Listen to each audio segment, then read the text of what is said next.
Whoa, we're halfway there. Whoa, WrestleMania. Take my heart and we'll make it, I swear.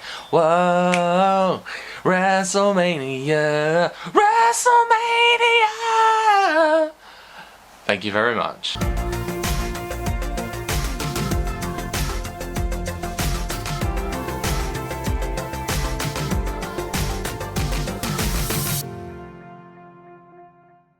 What is going on, everyone? How are you doing? I hope you're doing good, because it is good to feel good. And this weekend, I'm absolutely buzzing for it.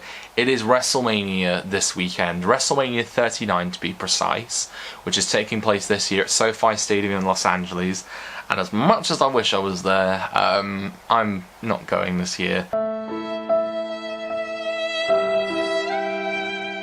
But that doesn't stop me from enjoying it, because I'm going out this weekend to watch it. I'm going to Manchester this weekend to go to like 2 watch-along events for WrestleMania. I'm absolutely buzzing for it, and I'm sure it's going to be absolutely incredible. And as every year with WrestleMania, I'm going to do my predictions for every match that is, you know, taking place. You know, what I think is going to happen, who I think is going to win, etc. So let's just dive right into it. So I should just quickly mention that as of recording, there are 13 confirmed matches to be taking place this weekend at WrestleMania. And I'm going to go and dive in and do all 13 predictions. So kicking off, we have the match confirmed to be kicking off night 1, which is Austin Theory versus John Cena for the United States Championship. And whoa, this is going to be a spicy meatball. It's crazy to think, this time last year, neither the respective Intercontinental United States Champions either defended their titles on the show, nor were they even featured on the show, but a year later, the respective champions are both featured in prominent matches defending their titles. So, good one, WWE, for doing that and rectifying that. And it's also crazy to think that this is John Cena's first match in the opening match of WrestleMania in 19 years. So at WrestleMania 20, when he faced the Big Show for the United States Championship, coincidentally enough, that was his first time in the first match at WrestleMania. Given how much of the main event scene that John Cena occupied, especially between WrestleMania 22 and 29, there were so many times where he was featured in the main event, but now here he is, nice little championship match with Austin Theory. And it's crazy to think with Austin Theory, like, how much has turned around in a year, you know, from, you know, the match that happened at WrestleMania last year against Pat McAfee to, you know, just being renamed simply Theory, to his brief reign as US champion, to the you know, him winning Money in the Bank and that not going to plan. But then now obviously he's got a chance to, you know, rebuild himself over this last year. He's got his Austin back, so that's a good shout as well. And you know what, I honestly see a lot of young John Cena in Austin Theory. Like, I feel like Theory could be someone, you know, who will carry the company one day, and, you know, A-Town down, he's going to have a good career ahead of him. Now, back to the United States Championship in question. I actually think John Cena will win, and here's what I think will happen. So I think it'll be a really good match, John Cena will win, and then on the night after WrestleMania on Raw, I would like to see, even if it's just a one-night only thing, the return of the US Open Challenge, because that was one thing I loved about John Cena when he was US Champion throughout 2015. It was probably one of the best bits about Raw and SmackDown during that time, and yeah, let him just do a one-night only US Open Challenge, and it's going to be an absolutely incredible. So yeah, John Cena's my prediction to win the first match on WrestleMania. Next up, we have Seth freaking Rollins versus Logan Paul, and boy, was I proven wrong about Logan Paul last year. I honestly didn't have, you know, the greatest of expectations for Logan Paul, but, you know, had a great showing in his match when he teamed with The Miz against the Mysterios. He had a decent match with The Miz at SummerSlam. He had that great barnstormer of a match with Roman Reigns at Crown Jewel. He even had a really good showing in the Royal Rumble early this year. So, honestly, Logan Paul, as, you know, as a thing in WWE, has been absolutely incredible. And, you know, just seeing what he's been doing, it's just been wonderful. And, you know, it's nice to kind of see, like, you know, someone as big as Logan Paul, you know, who's made his, you know, career off being, like, you know, a social media superstar, coming into WWE and just being brilliant. He's just done really well. And then also, while I think about it, Seth Rollins has had a decent, year on and off. The mini feud with Cody Rhodes, the mini feud with Matt Riddle, and, even the brief reign he had as US champion, everything that's happened in the last few months, of course, pursuing the US championship from Austin Theory, but now here we go, WrestleMania, baby. And I honestly think, again, this is going to be a great match, but I would really like to see Seth Rollins pick up the victory. As much as it would be like, oh, it'd be cool to see Logan Paul get another WrestleMania victory, I want to see Seth Rollins pick up that victory this time round. And come to think of it, he's not had a WrestleMania victory in a few years, so maybe be nice to WWE, let him have that victory. Next up, we've got Trish Stratus, Lita, and Becky Lynch versus Bayley, Dakota Kai, and Io Sky of Damage Control in a 6-woman tag, and it's quite nice to see where we are with this. So of course, this feud between Bayley and Becky Lynch is kind of like, you kind of really can go all the way back to NXT when they had the early days of the 4 Horsewomen, you could say. So they've got all that history in NXT, and then of course they've only really crossed paths only briefly a few times throughout the last 7 years or so. But then of course it was only really after Survivor Series War Games in November that the two really started to have that feud with one another. Everything that happened at Raw 30, where the steel cage match didn't happen. Then you had, everything that happened in the Royal Rumble match. And then of course now that Becky Lynch and Lita are the women's tag team champions, and also Trish Stratus is in the mix, I think, you know what? There's going to be a nice little showing. And also, now that I think about it, it's crazy to think this time last year, Dakota Kai was just about to be released from her WWE contract.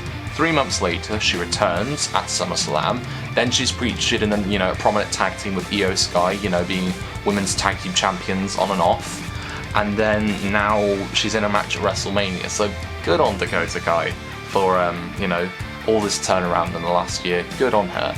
But in terms of a winner, I'm going to go with the babyface team of Becky, Lita, and Trish. But I feel like the cracks are potentially there. Becky's bigging herself up. And then, of course, I feel like the cracks at the same time are showing in Damage Control. And if they lose, then I wouldn't be surprised if Dakota Kai and Io Sky, go their separate way from Bayley. You never know. But I've got the babyface team of Becky, Lita, and Trish to win this. Next up, we have Brock Lesnar versus Omos in a match that nobody saw coming this time last year. And it's crazy to think, Omos, last year, Omos was, faced Bobby Lashley, who was WWE champion at the previous year's WrestleMania. Then we have and then we now have Omos facing Brock Lesnar, who again was WWE champion at WrestleMania last year. Now, obviously I don't want to preempt myself, but I would not be surprised if Omos next year faces the WWE champion coming out of WrestleMania this year. The possibilities are endless, but again, this match I didn't see coming earlier this year. I honestly thought Brock Lesnar was going to face Bobby Lashley, but we had the blow off that happened at Elimination Chamber, and yeah, we don't really want to talk about that. But it came as a surprise when Brock Lesnar was like, I want to challenge Omos, and sure enough, it's going to be incredible. I think I'm not expecting a technical masterpiece, but I still think we're going to have a decent match between these two. I don't imagine it to be a long affair, at least a few minutes, but what I think will happen is I'd love to see Brock Lesnar doing one of his, feats of strength, which he used to do back in the day. I always remember when he F5'd the Big Show. I think it was Survivor Series 2002. Big Show weighed about 500 pounds back then. So if Brock Lesnar, in his early days can do an F5 to the Big Show, I would like to think he can still do an F5 to Omos. I know he had a few years on after that, but an F5 to Omos, give it to me. And with that being said, I'm going to go for Brock Lesnar to win this. Next up, we have Bianca Belair versus Asuka for the Raw Women's Championship. And I gotta say, Bianca Belair has had a really decent, Raw Women's Championship reign this last year. You know, the rematch with Becky at SummerSlam was really good. You know, the on and off feud she had with Bayley over the championship, you know, some great matches came out of that. But I guess there's also been some like hit and miss bits as well throughout this reign. It is what it is, but you know what, it's nice to see that, you know, Bianca Belair has got a fresh challenger in the form of Asuka, and you know, Asuka's can, you know, develop this new edge to her character that she first debuted at the Royal Rumble. So it's nice to think, you know, Asuka's kind of like reverted like back how she used to be known as Kana, and you know, anything could happen. But at the same time, I just feel like the build to this has just been a bit But you know, Asuka had a great showing in the Elimination Chamber. She earned her right to face Bianca Belair. But while I think this match could be a bit I'm actually gonna go with a really different decision for this. I'm actually gonna have Bianca Belair retain, because I have this weird feeling that, you know, Bianca Belair will have, like, you know, a longer reign. I wouldn't know when it would end, but you know, a longer reign just overall. And I think Bianca will retain. And you know, I also noticed recently that Bianca Belair also became the longest reigning African American champion in WWE. She broke the longest reign for an African American wrestler, beating MVP's reign as United States Championship from back in the day. So good on Bianca, and hopefully she'll be able to continue on her great reign. Next up we have Charlotte Flair versus Rhea Ripley for the SmackDown Women's Championship, and I'll be completely honest, I think Rhea's gonna win this, but it's just the feud just leading up to this has just been a bit all over the place. Like, you know, Charlotte as a babyface, I'll be honest, she's not the best as a babyface, because she's still, ironically, even as a babyface, she still comes out as a heel. But I feel like, you know, it's Rhea's destiny to, like, or how it's been perceived, it's Rhea's destiny to beat Charlotte Flair, and like, you know, that was how it was a few years ago. When Charlotte beat Rhea for the NXT Women's Championship. The same thing was said when, you know, Charlotte Flair beat Rhea for the Rollins Championship at Money in the Bank 21. And now it's more or less the same thing. It's now Rhea's destiny for her to beat Charlotte Flair. I'm really hoping that third time is the charm, and you know, that Rhea Ripley does pick up the victory, so fingers crossed for that. It's also worth mentioning, before I do choose my prediction, I think Rhea Ripley's had an incredible year this last year, you know, being like, you know, the female enforcer of the Judgment Day, being very much akin to how Chyna was back when she was in D-Generation X. And you know, even the stuff with Dominik, even as cringy as it is, it's still enjoyable. And you know, Rhea won the Royal Rumble, she earned her right to face Charlotte at WrestleMania. So bring it on, bring on the Rhea Ripley train. I'm on the Rhea Ripley train, woo woo! Next up, we have the Usos versus Sami Zayn and Kevin Owens for the undisputed WWE Tag Team Championship. Now, I really wish this was main eventing night 1, or at the very least kicking off night 2, because if it were the latter, then it would start like a kind of like overlapping theme throughout the night that, you know, has the bloodline on edge, and I'll explain why. This last year has been absolutely incredible with Sami Zayn. Everything, you know, from the match at WrestleMania last year to, you know, trying to get himself cozy and, you know, associated with the bloodline, to, you know, being accepted into the bloodline as an honorary Us. You know, everything that happened at Survivor Series War Games, where he devoted himself to the bloodline, and then obviously all the cracks started to showing, like, you know, questions of loyalty. Everything that happened at the Royal Rumble was absolutely incredible. Just when he turns on Roman with the steel chair, that was an incredible spot. In fact, I had tears in my eyes just watching that moment, because I was like, we kind of knew it was going to happen, but just how it played out was absolutely incredible.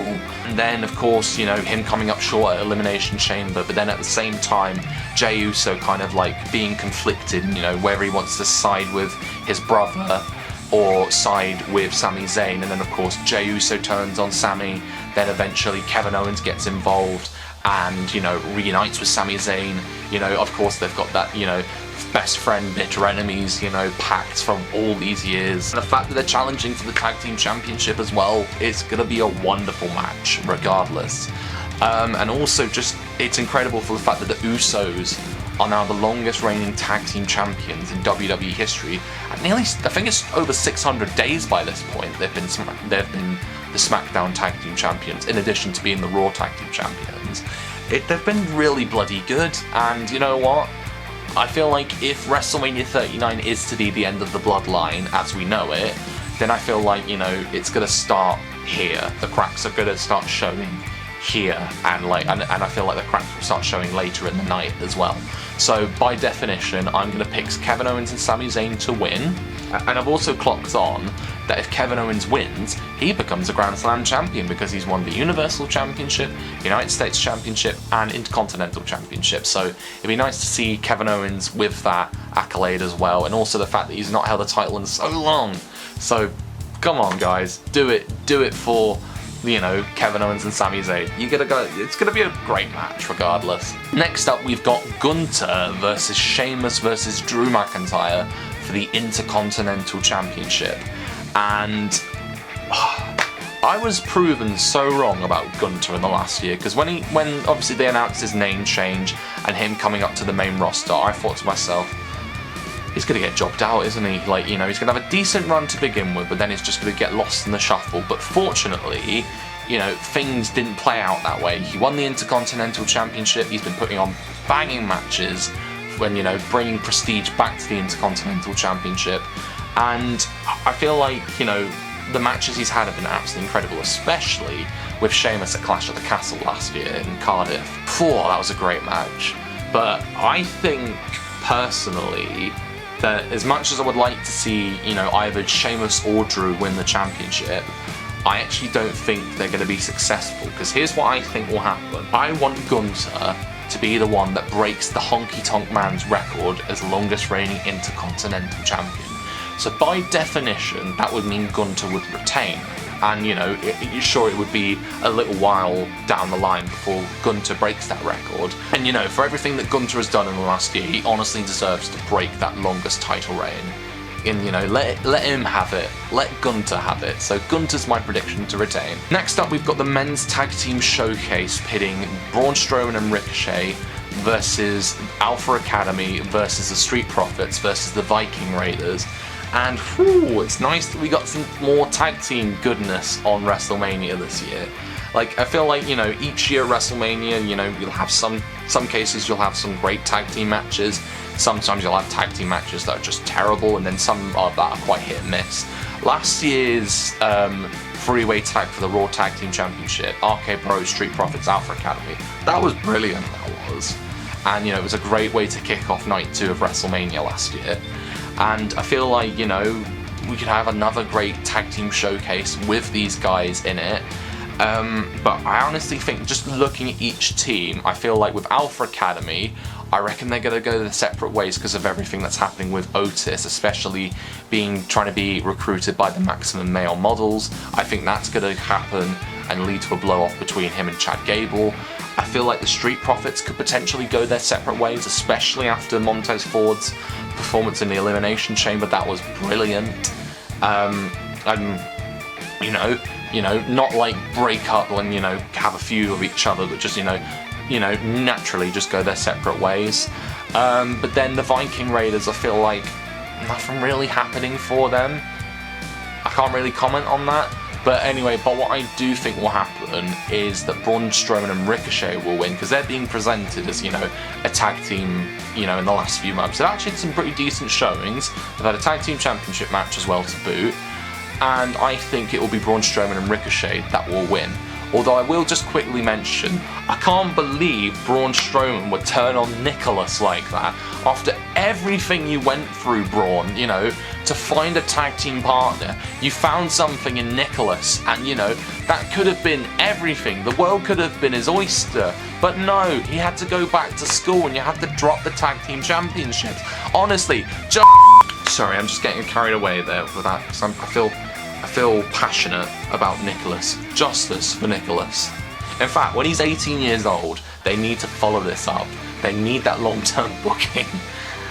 Anyway, sorry, getting myself carried away. Next up, we have a women's tag team showcase pitting Liv Morgan and Raquel Rodriguez versus Natalya and Shotzi versus Chelsea Green and Sonya Deville versus Ronda Rousey and Shayna Baszler. And as much as I'm excited for the men's tag team showcase, not to be anything like that, but just I don't feel as excited for this one, just because there's not enough depth in the women's tag team scene. Like, you can clearly tell they've all just been thrown together. It's like, yep, you're a tag team, you're a tag team, you're a tag team. Hell, Natalia's in there, and just every WrestleMania she's been part of in the last few years, she's had a different bloody partner each time.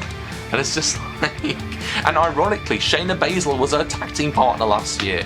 Like, it's just silly, it is. But what I think will happen is, if I do have a prediction for this, because I guess Ronda and Shayna are the ones who have been established as a tag team in the last few months, you know, because they've got that history being the 4 horsewomen of the MMA, I feel like Ronda Rousey and Shayna Baszler are going to win this. So that's my prediction there.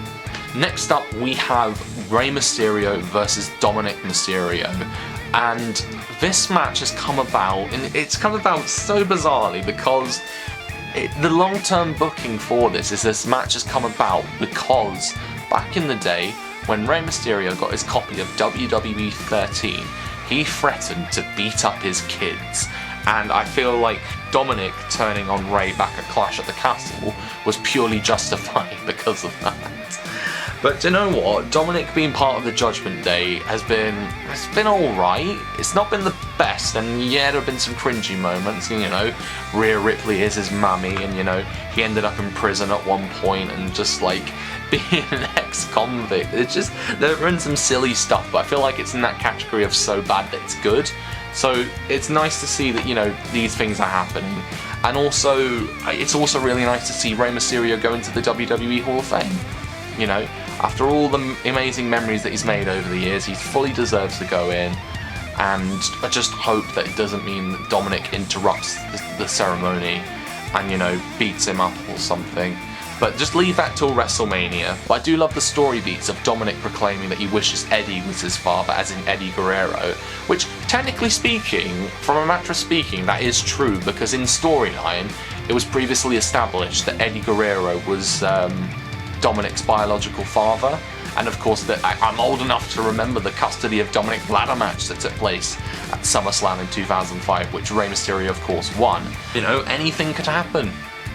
You know, I tell you what, and now that I say that anything could happen, I would love it just as Dominik being a pure dickhead heel, coming out to Eddie Guerrero's music, and, you know, lowrider and all. Come on, even if it's, you know, a bit, you know, tasteless and a bit disrespectful, I feel like just for heel heat, I feel like it would work. And I'm sure if Eddie was still alive, that would be something that he would love to have seen.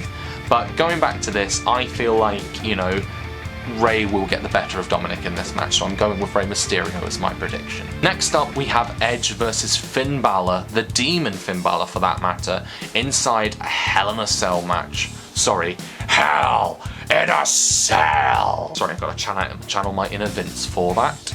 But I tell you what I'm really looking forward to is the fact that, you know, Hell in a Cell now as a concept for a match, it's just happening on, like, you know, big occasions like WrestleMania. It's not being reserved for, you know, an annual pay-per-view each year where maybe the feuds don't justify the use of Hell in a Cell match. So I like the fact that, you know, it's happening, you know, at WrestleMania, and I hope, you know, going forward they use the Hell in a Cell concept as, you know, for big matches like this. And I'm really looking forward to it, and I love, like, the kind of the dynamic of the last year. So obviously Edge was the one who founded the Judgment Day, initially with Damian Priest, and then Rhea Ripley then joined the fold, and then it looked like Finn Bálor was going to join the fold, only for the Judgment Day to turn on Edge. Finn then took up the mantle of leader, you know, eventually recruited Dominik down the line, and then, you know, everything that's been happening in the last few months, you know, at Extreme Rules, of course. You know, Edge didn't want Beth Phoenix to get in harm's way, only for Rhea Ripley to hit Concerto. Everything that happened in the Royal Rumble, you know, the little scuffle between Edge and the Judgment Day that, you know, would happen in the ring and outside the ring. The mixed tag between Edge and Beth against Finn and Rhea at Elimination Chamber was also pretty decent as well. And now here we go. So there's no one else going to be involved. Everyone's locked out. It's just Edge and Finn Bálor. And I feel like, you know, Edge is literally going to have to go to hell and back to beat the Demon Finn Bálor. And I'm really looking forward to this match. And, like, you know, I hope no spooky nonsense happens during the match, but I think this is going to be an incredible match, and I feel like, you know, with the potential that Edge, you know, is reaching the age of 50, he's not going to be around for much longer. I would like him just to see, like, even if this is potentially to be his last WrestleMania match, I would love to see him go out on a high note, and I would love to see him beat Finn Bálor, so I'm going to go for Edge on this. And finally, we come to our main event on night 2, which is Roman Reigns versus Cody Rhodes for the undisputed WWE Universal Championship.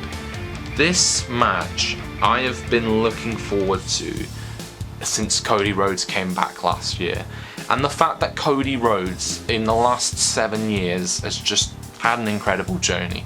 He's had an incredible road to this WrestleMania, and that pun was obviously intended, of course it was. If you were to tell me 7 years ago that the man portraying Stardust would one day be in the main event of WrestleMania, you probably would have just laughed in my face. So, you know, picture it. Cody Rhodes, this time 7 years ago, was, you know, about to leave the WWE. He would go on to wrestle for, you know, a lot of major promotions outside of WWE. He even wrestled for independent promotions, and, you know, was one of the founding fathers of AEW. You know, he had a very prominent position in the company before deciding to leave just early last year. Then, obviously, all the speculation, oh, where's he going to go? Is he going to go back to WWE? Then he returned last year at WrestleMania. And, you know, the mini feud he had with Seth Rollins as well, you know, at WrestleMania Backlash and Hell in a Cell, especially the latter match where, you know, the pec had, you know, been torn off the bone. The fact that he still did that match, and, you know, he really shouldn't have done it, but the fact that he did it was just commendable to the man. Then, of course, you know, on the shelf for 7 months, returns at the Royal Rumble, main event of WrestleMania, in sight once he's won it, and he's done it, and now he's going to finish the story. And then we come to Roman Reigns, who in the last few years has been incredible as Universal Champion, and even in addition to him being the WWE Champion this last year, it's just been absolutely incredible, and it's honestly been one of the best booked title reigns and one of the best protected title reigns in some time. But I always say these things are going to have to come to an end one day or another, so I feel like this is going to be it. I feel like Cody Rhodes is going to be the one that, you know, conquers the Roman Empire, you know. And I feel like, as I mentioned earlier, the cracks are starting to show in the bloodline. So I would not be surprised if, you know, members of the bloodline try to get involved in this match, say during a referee bump. And then, of course, I feel like if it were to be somebody, it's going to be Jey Uso who's going to be the first to turn on Roman, because that takes us all the way back to when Roman, you know, first became Universal Champion. He, you know, he first defended it against Jey Uso, Clash of Champions, and at Hell in a Cell. And, you know, in the latter match, he, you know, forced Jey to quit because, you know, he didn't want to see Jimmy Uso suffer like he suffered. So, of course, he committed himself to Roman Reigns, and eventually Jimmy Uso then returned as well. And then, of course, you know, Solo Sikoa being there as well. Everything to do with the bloodline is just a masterpiece, and I would love to see, you know, them do a biopic one day, like in someone playing Roman Reigns, and, you know, the Usos, Paul Heyman, Solo Sikoa. It's honestly, it's its own film storyline, and it would work one day. But anyway, which is very fitting because WrestleMania's in Los Angeles this year with a Hollywood theme. But I feel like it is going to come to an end, and I feel like Roman is going to finally lose the undisputed WWE Universal Championship. So with that being said, I'm going to go with Cody Rhodes as my prediction. So yeah, so those are my WrestleMania predictions for this year. I am looking forward to it so much, and I'm looking forward to just, you know, watching it live again, and just everything just being banging. So I'm going to Manchester this weekend to a watch-along event, and I'm sure it's going to be incredible on both nights. So I look forward to bringing you guys along for the ride, and I'm going to leave you here. And while I'm at it, I'm going to leave you with some advice as well, and that is always to enjoy yourself, stay safe, and make the most of every opportunity that comes your way. Thank you for watching, and peace.